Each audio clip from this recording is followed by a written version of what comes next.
Yüreğinizde ne acı hissediyorsanız o acı bizim acımız. Çünkü Doğu Türkistan Türk'ün ana vatanıdır. Ve er ve geçte Doğu Türkistan'da Türk bağımsız hür devletinde yaşayacaktır inşallah. Adı üstünde zaten. Türkistan. Türk'ün vatanı. O yüzden yılmak yok. Ümitsizlik yok. Hani gücün üzerinde de güç vardır. Her şeyin üzerinde bir tek vardır. Allah hayırlısını yapar inşallah. Doğu Türkistan dediği için o göç yollarında şehit olan atalarımız, ecdadımız var. Burada bizim abilerimiz var. Doğu Türkistan'a hürriyet dediği için zindanlarda işkence gören abilerimiz oldu.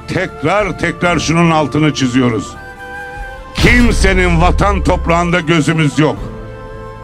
Kimsenin yediği ekmekte gözümüz yok.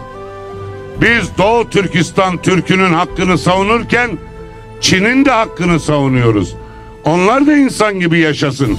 Ama Türk hakkını istemez. Birileri de bilsin. Türk hiçbir zaman hakkını istemedi. Türk hakkını söke söke aldı. Almasını da bilir inşallah.